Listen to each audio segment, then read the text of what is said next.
Okay, so today was the last training camp practice until after the Eagles take on the Ravens in preseason game number 1. With CJ Gardner-Johnson not practicing, James Bradberry got first team safety reps. Plus, we heard from Devin White, and he told us exactly why he chose Philly and why he will be extended. As for a training camp scare, DeVonta Smith slow to get up after tackle by Nakobe Dean. Jalen Hurts makes training camp history. And like clockwork, ESPN writes an article shaming the Eagles' relationships. But before all that, happy 26th birthday to QB1, who's going to have an MVP-type season. Type it in the comments. What is going on, everybody? I go by Philly Mike, and this is the Philly Tall Podcast. Be sure to hit that like button, subscribe to the channel if you're new, and turn on that notification bell so you don't miss the videos. So 2 articles were written today about the Eagles, both concerning Jalen Hurts and one concerning Jalen Hurts and Nick Sirianni.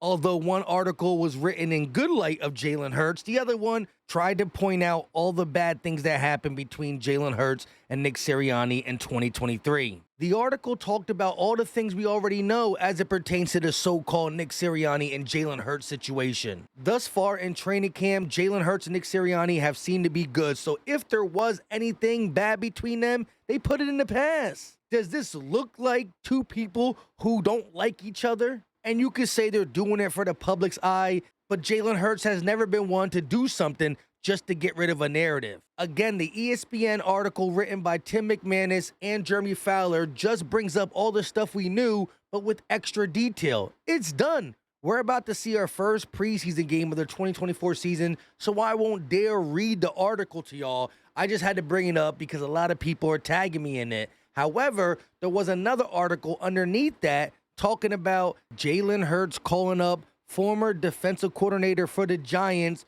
Mark Whittendale, after the Eagles lost to the Giants before we went to Tampa Bay for the wild card playoff game. Wink said he's been doing this for 40 years, and it's the first time I've ever had an opposing quarterback call me up. It shows what kind of pro he really is. The phone call lasted for a half an hour. Jalen just wanted to self-scout him and the protections that were called versus the Giants and how Mark Whittendale exploited it because the Giants whooped us. Now, whatever went on via the game planning for the Tampa Bay Buccaneers, I'm blaming that more on Nick Sirianni for the lack of running and adjustments, but the Eagles got whooped there too. But I'm 100% done with 2023, and after Jalen Hurts answered the question by saying, yeah, I did call him for the reason I already explained, they continue asking questions about it, and I think Jalen Hurts is done with 2023 too. I'm curious to see where is this coming from randomly, this Wink stuff. There was a report from ESPN this morning that said he contacted him. Before the Bucs game. Something so long ago. Why is that relevant now? I didn't write it. First we heard it. Out today. Yeah. Who wrote yeah. it? I wrote it. Yeah. Okay. Well, why is that relevant now? Which Tim McManus responded by saying the relevancy is for us to understand what went on in 2023, and Jalen Hurts respectfully switched it back to, who cares about 2023? We're here for 2024. Staying with Jalen Hurts, Elliott Shore Park has been tracking every single play he's done, and according to him, no quarterback has ever had over 157 pass attempts without at least 1 interception. And so, history was made Wednesday when Jalen Hurts attempted a pass to Jonny Wilson, his 158th attempt in a row without an interception. The record matches Hurts' play as he done an outstanding job taking care of the ball in camp, and that continued on Wednesday. Hurts' best throw today was a touchdown throw to Goddard from about 15 yards out, perfectly lofting the ball over the fingertips of a defender and into Dallas Goedert's hands in stride. Hurts had another nice throw when he hit DeVonta over the middle on a 3rd down play, quickly getting the ball out and perfectly placing it in DeVonta's hands. Outside of that, Hurts had a mostly efficient day, moving the ball down the field with mostly short throws and not once having a pass nearly picked off. Stats, 11 of 16, 1 touchdown, 0 interceptions on 22 reps. Who would have thought he would have broke a training camp record on his birthday? That is crazy. Moving on to what Devin White said on the Pivot podcast with Ryan Clark. Before we get into the last day of training camp leading up to Friday night's game, Eagles versus Baltimore, you gotta hear what Devin White said. Nah, I mean, just at this point for me, you know, I'm just 26 years old. So I feel like I got a lot of longevity, and that's gonna come. Like, you know, rather taking such and such with another team that don't have the pieces around to even allow me to become even better. You know, you come here, you got Jordan Davis, you got Jalen Carter, you got Bryce Huff, you got Josh Sweat, guys up front that's really holding it down. And if, you know, when the practice Lay on the backside, that's what CJ I'm trying to tell you. So it's like, it's pieces here. So it's like, and another thing I looked at it like, man, if I come here and be a dominant middle linebacker, they ain't never had that. Like, you know, and not knocking the guys that's been here before, but I know what I bring and I know what they haven't had. So if I come here and handle my business, that can turn into something long term. And it's still around a great team. Yep. You know, the great team that's here now gonna still be here if I sign long term, you know, or whatnot. So all that played a factor in. You know, obviously just, you know, I knew I had to rebuild myself. I had to show the world again, which I don't mind doing. You know, I did it coming out of college. I did it when I first got in the NFL.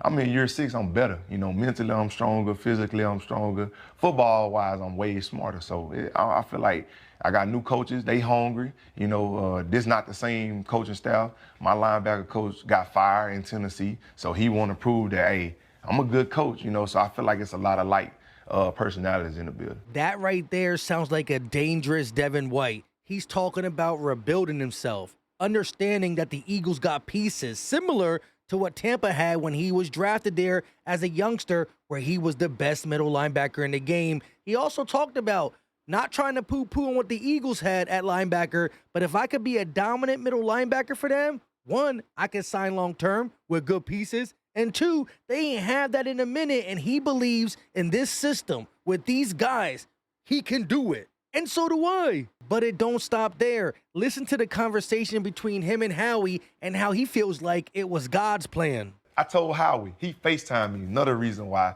I was confident. He the only GM that wanted me, that FaceTimed me to talk to me like a man, like didn't go through Torrey. Torrey, what's his number? I okayed him to give him my number. He FaceTimed me and he said, bro, I was once in your position before and I was the GM here. No, you don't even know it because I did, you know, I had a downfall and I had to work my way back up. He said, you in that same position. I feel like that was God. Like, we got the same mentality, right? Like, that's what I'm going through right now. I was just high up. Now I'm down, and now I got to come back up again. This GM just called me on FaceTime and told me, like, you know, we could use you here, and told me his situation and felt like, man, we kind of attached in a certain way. Now, I just thought it was God. That was another reason why it was so easy to pull the trigger. I said, man, I'm coming. Like, I'm coming, like, and then I know it's real genuine, man. Like, he take care of his players. Like, we know Smitty a dog. Smith ain't been all pro or Pro Bowl, have he? Smitty got a deal. Money. Thank you. Hey, man. Howie Roseman has a vision for Devin White. He wants to sign him long term. He talked about how he got put in the closet for Chip Kelly and had to rebuild himself the same way Devin White wanted to. He took the deal knowing that this is the best situation for him. Howie is the GOAT. When you get on the phone with Howie, it's hard to say no. At the end of the day, he says that Howie takes care of his guys. Mentioned Smitty being a dog, not receiving no all-pro status yet, but getting his bag. Just, he knows what's going on in Philly, and he wants to be a part of it. Moving on to some training camp notes, starting with CJ Gardner-Johnson's injury update. Another day of practice missed due to that shoulder injury, and today the Eagles elected to go with James Bradberry as first-team safety alongside Reed Blankenship. In the 2.5 days that CJ Gardner-Johnson missed, it was Avonte Maddox and James Bradberry, but they did give more reps to Bradberry overall in their 2.5 days. So that could mean if CJ Gardner-Johnson does get injured during the season and Sidney Brown ain't ready yet, James Bradberry could be up.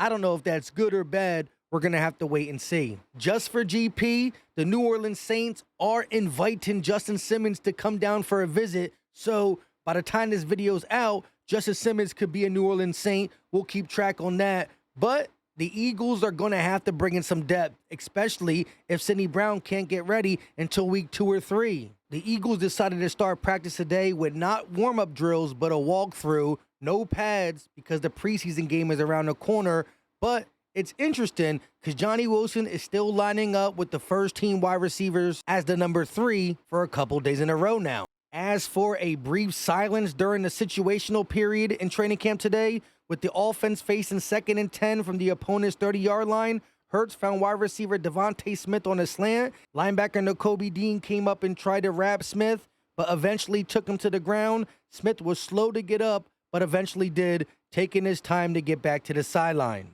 As for another big play, tight end Grant Calcaterra continues to look like he will be the primary backup for Goddard because his ability to be a good receiver, catching a pass from Hurts between the hash marks for a first down and catching a Kenny Pickett pass on a crossing route for another. Last season, the Eagles' backup tight ends, which included Calcaterra, Jack Stahl, and Albert O, only had 9 catches for 77 yards, so any additional production this season would be more than welcome by the coaching staff. As for the linebackers, they were very active today. Dean, White, and Zach Bond all got pressures on the quarterback, but Devin White was the only one credited with a half a sack with Brandon Graham.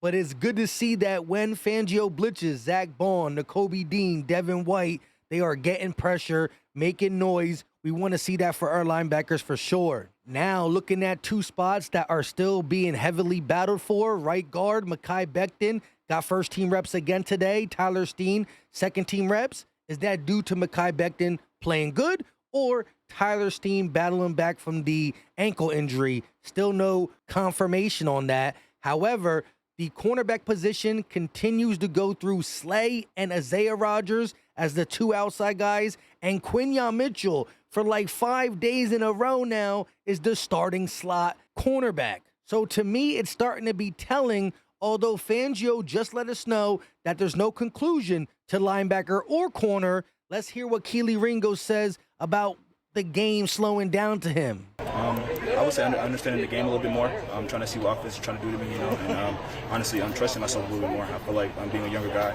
and you kind of second guess yourself, so I'm trying to get out of that a little bit more too, and just trust what I see, believe it. He was also asked, as far as competition, how does he feel he's been doing? I feel like I'm doing pretty well. Of course, always have room to grow, especially at the corner position, one of the hardest positions on the field. I just want to have the extra step, and just continue to see what offense I'm trying to do with schemes and things like that, and just play faster. I feel like the less I think out there, or anybody thinks out there doing the job, I feel like that's what the faster you'll be.